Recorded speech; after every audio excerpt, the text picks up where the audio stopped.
So now let's go back to the example of the coin. And to simplify it, let's assume that this coin is made only of silver. Okay, we can say that the material of the coin is silver, but the question is, at what point is that same amount of silver become a coin? Is there a difference between silver and the coin? Let me give you other examples. At what point does ceramics become a vase? And can we differentiate between the vase and the ceramic? At what moment does the stone become a statue? And can we differentiate between the statue and the stone? Look at a candle. It is made of wax. The material of a candle is wax. But what differentiates a ball of wax from a candle? At what point is the wax a candle? And can we differentiate between a candle and its wax? Or are they the same thing? Now let's look at living beings, plants, animals, and humans. If we now look at biology, we can affirm that are the cells the material of which living beings are made? Someone could say the atoms, of course, but by that same logic we can also say that a candle is made of atoms. But if we don't go so deep and focus only on the materials, just as we can say that a candle is made of wax, we can also say that the material from which living beings we are made are the cells. More specifically, we can say that a human body simply have so many trillion of cells,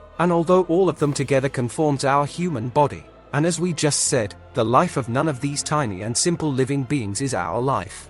That is, within us the cells are born, reproduce and die, without that means that we die with any of them. True? So the traditions that attribute the appearance of our soul to a specific cell, for example, there are traditions other than ours that say that the soul is in the sperm, which are simply erroneous statements.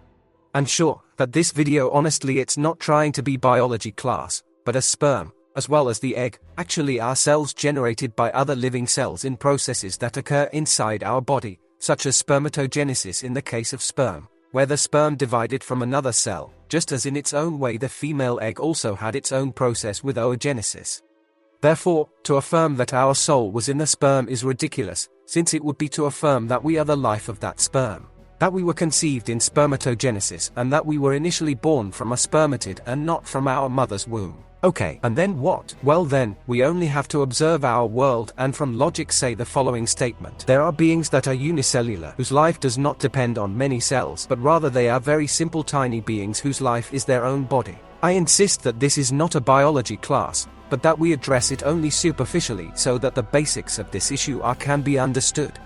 And on the other hand, we also exist as complex beings who are multicellular beings. Plants, animals, insects, and us the human beings. And in the same way as a unicellular being, it is a living cell that itself is born and dies as a single living being. Therefore, it is very simple to draw up some questions. But, although here we are not going to delve into unicellular beings, but on the contrary, we will now focus on ourselves, the multicellular beings. Which, as I say, are not, biologically speaking, a single giant being. Well, in a sense we are, sure, but not in the sense as if they are the single-celled beings of which we are made up. That is, our life is not framed in the birth and death of a single cell in question. But on the contrary, our bodies, our life, our birth and death, physically speaking, come from bodies literally made up of trillions of other living beings which within their own existence are also born, reproduce and die, the cells, which, as I have said, constitute the material of which we, multicellular beings, are made, in the same way that we can affirm that a ceramic vase is made of ceramic. We can also affirm that you are made of cells, trillions of cells. So our life, our soul, and our death are not linked, in particular, to the birth, life and death of any of these billions of cells. That is, our life is not directly the life of any of these cells. But at the same time all these living beings can form another multicellular life that is us. And there was a moment where a group, or even a single cell, that somehow they constituted in our gestation a new complex multicellular being within which they exist and of which they are part. And it is at this indeterminate moment where we can say that we appeared. And remember, our body is created by our parents at the conception, but every time when we reproduce actually we do not transmit the soul to a child. But on the other hand this soul is directly created by God. Therefore, as we have said, the parents generate the body, but at the same time God voluntarily, because he didn't have to, but at the same time he wanted to create each one of us. So we are not an accident, but someone that our God himself has wanted to exist just as we are within all of his immense creation. So,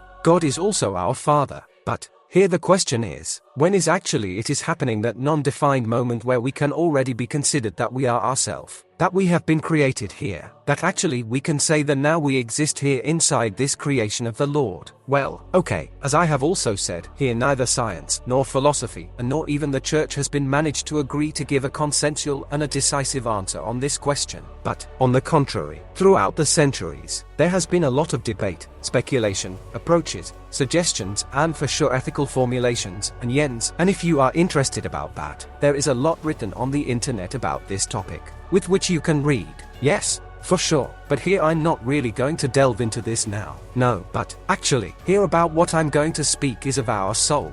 But here, now, I need to precise that actually there is no sufficient consensus to determine an exact and accurate moment in which, in this video, I can honestly say for example, okay, this event actually happens here or here. No, actually not.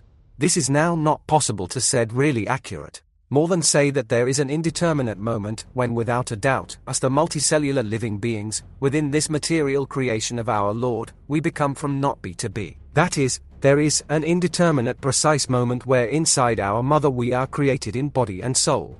But actually, here as I said, honestly I can't tell when, and in the fact actually this video it is not to make a deep dive on these aspects. Then, 1. The body is created by the parents, but the soul is created by God. And 2. If we ask ourselves what the material of our body is. Something that, as you will now see, it is important. So, the answer is, our body material are the cells. And so, we've just speak it about the body, but here's the question, if there are literally billions of living beings that are born, reproduce, and die, being replaced by others within our own being, then what is it that makes us, or what are those that survive the constant change of our organism? Well, then let's replace cells with silver and from there ask to ourselves, what is the difference between coins and their silver?